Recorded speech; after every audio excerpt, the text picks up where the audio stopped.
Hello नमस्कार, विजयश्री home चॅनलमध्ये आपल्या सगळ्यांचं खूप खूप मनापासून स्वागत करते. आज आम्ही चाललो आहे खनखनीच्या डोंगरावर. खनखनीचा डोंगर म्हणजे नक्की कुठला आहे हेच तुम्हाला दाखवायचं आहे आणि त्याचं मागचं वैशिष्ट्य काय आहे, म्हणजे नक्की खनखनीचा का बोललं जातं त्या डोंगराला. सो तेच आज तुम्हाला दाखवायचं आहे आणि आम्हालाही पाहायचं आहे. आम्ही आता अगोदर पाहिलं होतं, लहानपणी पाहिलं होतं, पण म्हटलं की तुमच्याशी शेअर करावं. सो त्यामुळे आज चाललं आहे व्लॉग काढायला. सो चला नक्की पहा शेवटपर्यंत खनखनीचा डोंगर म्हणजे नक्की काय आहे ते. So let's go.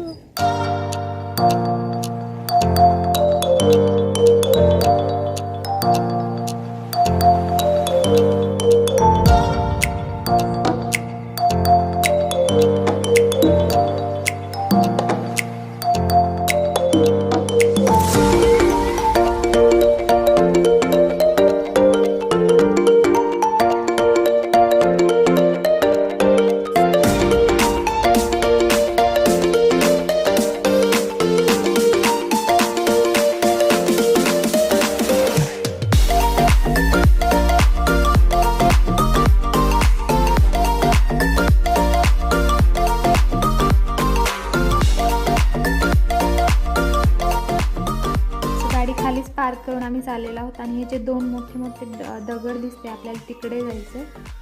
सो चला जाऊयात आपण डोंगरावरती.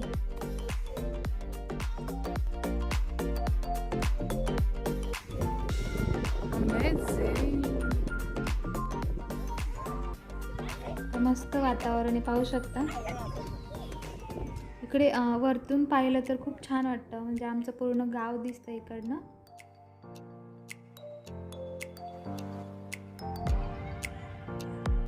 मस्त नेचरची वगैरे फुलं आहेत, बघू शकता किती मोठी मोठी दोन दगड आहेत. आता मी त्या दगडावर जाऊन तुम्हाला आवाज दाखवणार आहे एक्झॅक्टली कसा येतो ते, पण तुम्हाला वाऱ्यामुळे जास्त समजणार नाही कसा येतो ते. ॲक्च्युली तुम्ही व्हिजिट दिलं तर खूप बेटर. छान आहे खरंच.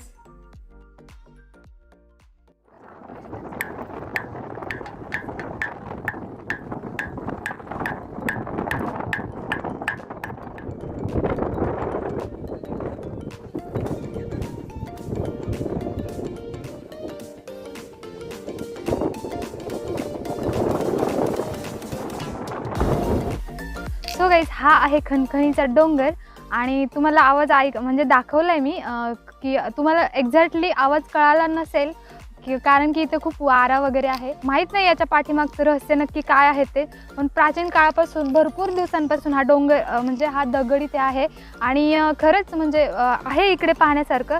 जर तुम्ही कुठे म्हणजे पुण्यामध्ये व्हिजिटला आला तर पाबळमध्ये नक्की व्हिजिट द्या. खरंच आवाज येतो, आम्हालाही विश्वास बसत नव्हता, पण जेव्हा आम्ही म्हणजे फिजिकली आलो इकडे आणि खरंच पाहिलं तर खरंच आवाज येतोय आणि खूप म्हणजे इंटरेस्टिंग वाटतं असं काय. अजूनही इकडे भरपूर काही असं प्राचीन काळातल्या गोष्टी आहेत, म्हणजे मस्तानीची कबर, पुन्हा विज्ञान आश्रम, अशा अनेक गोष्टी आहेत ज्या पाबळमध्ये आहेत प्राचीन काळातल्या.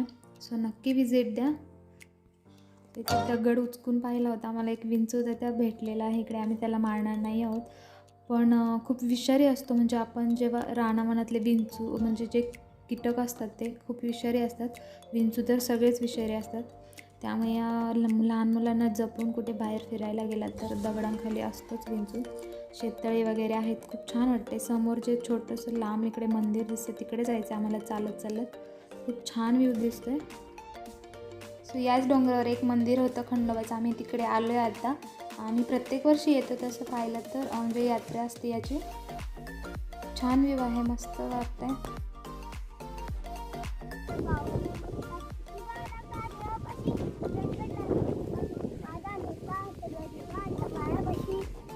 सो आम्ही येताना बोरं आणि भरपूर खायला आणलं होतं.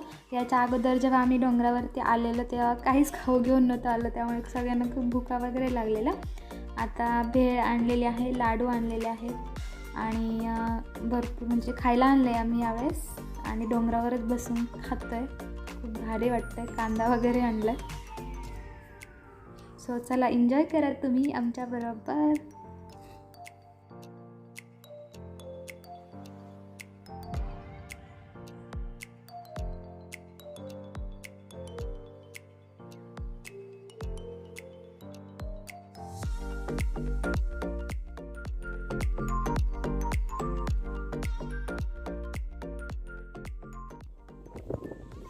इकडे म्हणजे उंचावर असल्यामुळे आम्ही जे भेळ वगैरे आणले होते त्याचे जे कागद होते प्लास्टिकचे त्याचा पोरांनी पतंग केले आणि उडवतात ते. त्यांनाही खूप मज्जा वाटते आणि खूप एन्जॉय करतात ते पण. भेळीचाच धागा म्हणजे होता तर किती मोठा होता बघू शकता. म्हणजे प्लास्टिक आम्ही जाताना घरी घेऊन जाणार आहोत पण ते खेळता येतं खेळून देतं.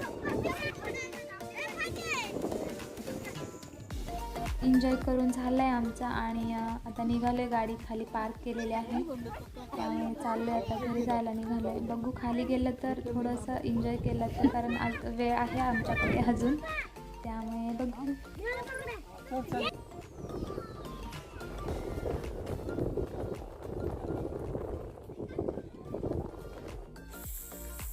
आलो आहे खाली आम्ही आता गाडीच्या जवळ.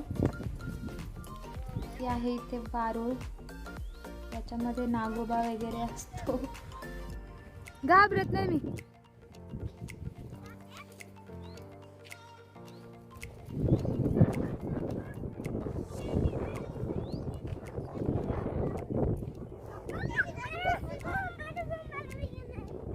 खाली आल्यावर पण आमचा कबड्डीचा खेळ रंगलेला आहे आणि आम्हीच खेळतोय 4-5 जण. बाकीचे बसलेत आराम करतायत थोडा वेळ.